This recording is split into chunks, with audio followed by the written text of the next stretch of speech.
پھر ماضی میں انسانیت کو درپیش لوگ کہتے ہیں کیا اسلام نے کیا کیا اس نظام نے؟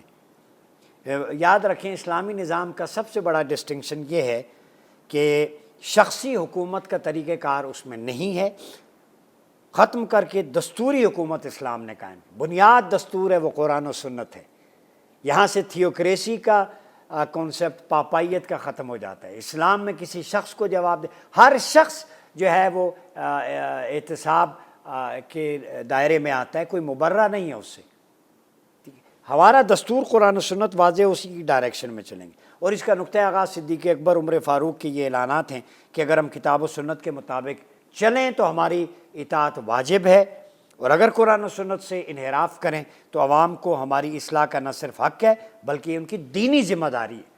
یعنی اسلامک گورننس سسٹم میں خلیفہ خود کہتا ہے جب ہم قرآن و سنت کے پیرامیٹر میں ہو، اللہ رسول کی راہ پہ ہماری اتباع واجب ہے۔ وَأُولِي الْأَمْرِ مِنْكُمْ، اولی الامر کی اطاعت مشروط ہے، اطیعوا اللہ واطیعوا الرسول، ان کی اطاعت انکنڈیشنل ہے، غیر مشروط ہے۔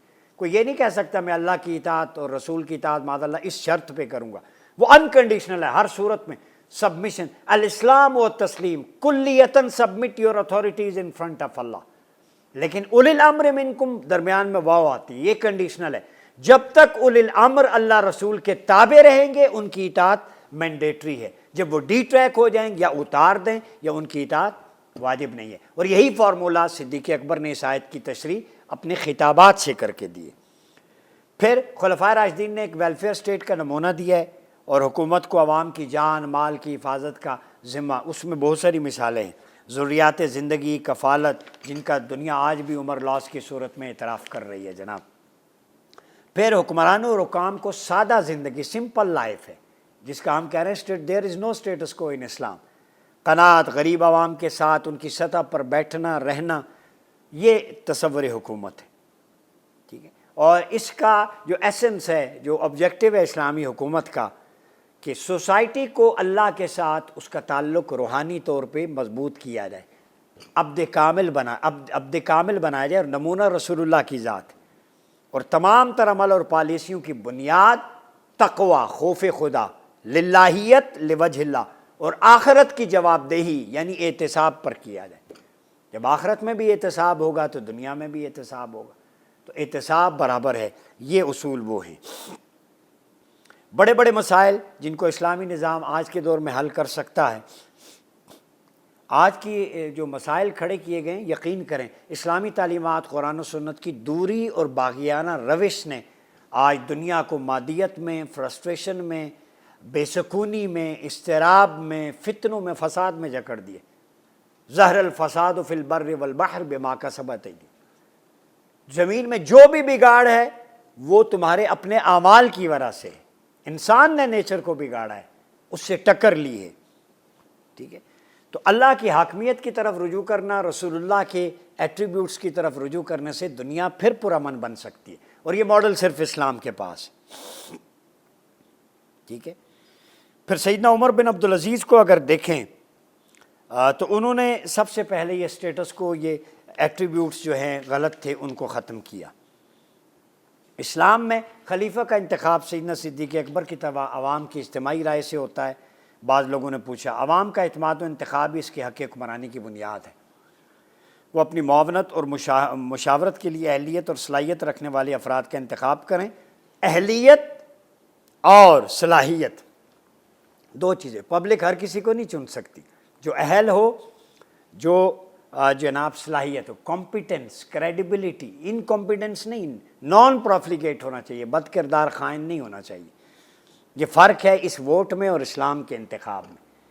یہاں ووٹ میں تو پیسے سے، تھیلے سے، آٹے کے تھیلے سے خریدا جاتا ہے، اسلام میں ایک ووٹ جو ہے نہ تھیلے سے خریدا جا سکتا ہے، نہ پیسے سے، نہ بلا خوف و خطر۔ جو اہل ہے اللہ اور رسول نے پیرامیٹر بتا دیا ہے، ان شرائط کے مطابق پورا اترتا ہے، بلا خوف و خطر اس کو منتخب کرو۔ یہ شفافیت ہے اسلام کی۔ غیر مسلموں کی عزت و آبری اسلام میں جو ہے وہ پروٹیکٹڈ ہے۔ بعض لوگوں نے کہا باعث رحمت ہو تو ملکوں نے کیوں نہیں اڈاپٹ کیا؟ جناب سب سے بڑی وجہ ان کی رولنگ کلاس اور حکمران طبقات ہیں۔ اسلام تو رحمت ہے لیکن رولنگ کلاس جو ہے اور حکمران طبقہ، یہ رکاوٹ ہے۔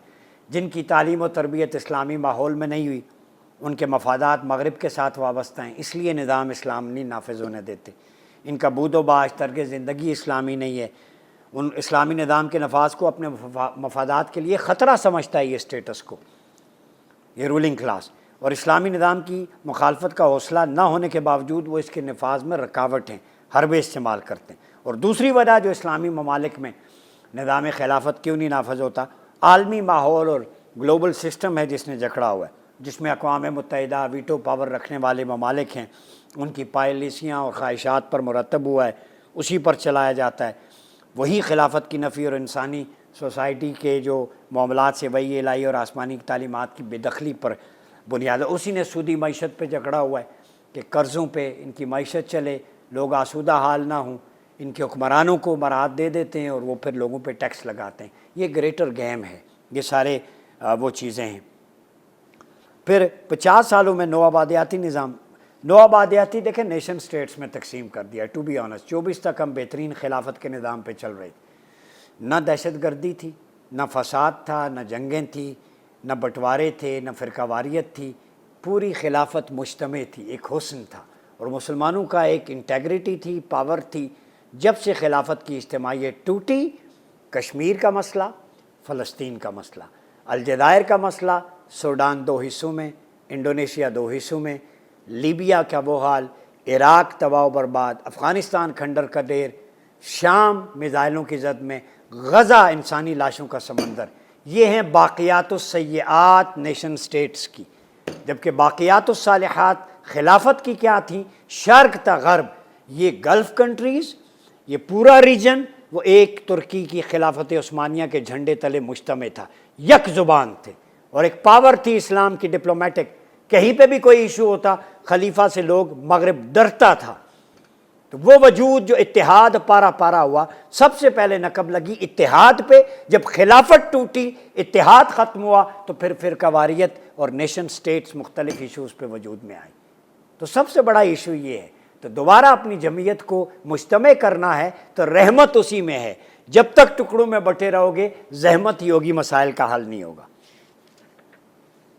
پھر آخر میں ایک دو چیزیں سیدنا عمر بن عبدالعزیز کے حوالے سے، یہ ابو عبید ابن قاسم بن سلام نے اپنی کتاب اموال میں یہ نقل کیا ہے کہ عمر بن عبدالعزیز کے دور خلافت میں عراق کے گورنر عبدالحمید نے ایک خط لکھا کہ زکوٰۃ میں صوبے میں زکوٰۃ و عشر اور دیگر محصولات کی وصولی کے بعد پورے سال کا خرچہ اور بجٹ پورا کر کے کچھ رقم بچ گئی ہے، زکوٰۃ کی وصولی سب کچھ خرچ ہو گیا ہے، تو ہم اس پہ کیا کریں؟ عمر بن عبدالعزیز نے جواب دیا، سروے کراؤ تمہارے صوبے میں جو لوگ اپنا جو ہے وہ مقروض ہیں، قرض نہیں ادا کر سکتے، اس رقم سے ان کا قرضہ ادا کرو۔ گورنر نے جواب دیا، یہ کام پہلے ہی کر چکا ہوں۔ اندازہ لگائیں، ایسے گورنر ہوتے ہیں۔ پھر لکھا، جن نابالغ لڑکیوں، بالغ لڑکیوں اور لڑکوں کی شادی کے اخراجات نہیں ہیں، ان کی شادیوں میں یہ رقم استعمال کرو۔ گورنر نے کہا میں یہ بھی کر چکا ہوں۔ سبحان اللہ، یہ ایسے گورنر ہوتے ہیں۔ پھر لکھا، جن خامدوں کے ابھی تک بیویوں کے مہر ادا نہیں کر سکے، ان کے مہر ادا کر دو۔ فرمایا یہ بھی کر چکا ہوں۔ قربان عبدالحمید جیسے گورنر پہ۔ پھر آپ نے لکھا کہ چوتھا خط لکھا کہ زمینوں کا سروے کراؤ اور بے آباد زمینوں کی کاشت کے لیے کسانوں کو آسان قسطوں پر قرضے دو۔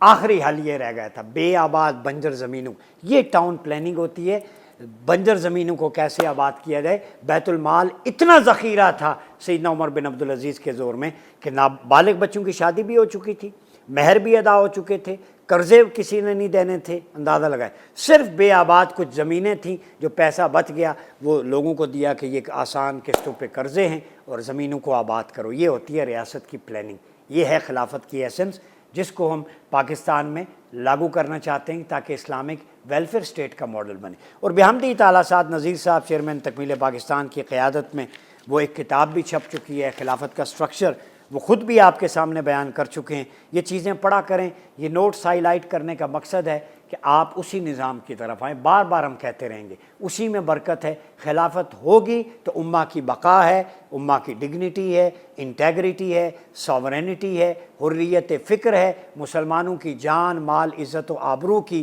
محافظ صرف خلافت ہے. اسلام کا پرچم سربلند کرنے کی ضمانت صرف خلافت ہے. قبلہ اول کی آزادی کی ضمانت صرف خلافت ہے. کشمیر کے مسلمانوں کی آزادی کی ضمانت صرف خلافت ہے. شام میں دوبارہ چہل پہل کی ضمانت خلافت ہے. فلسطین اور غزہ کے مسلمانوں کے دکھوں کا مداوا صرف خلافت ہے. افغانستان کے مسلمانوں کی حریت فکر صرف خلافت ہے. پاکستان کے سودی معیشت کے پنجوں سے نجات صرف نظام خلافت میں ہے. آئیں اس نظام خلافت کے جھنڈے تلے اکٹھے ہو جائیں, اپنا قبلہ و کعبہ بیت اللہ کو بنا لیں, اپنی فورن پالیسی وہاں پہ طے ہو, اپنی دفاعی پالیسی کا مرکز پاکستان کو بنا لیں. انشاءاللہ پھر دیکھیں کہ دنیا میں سبز ہلالی پرچم خلافت کا پرچم کس طرح لہراتا ہے.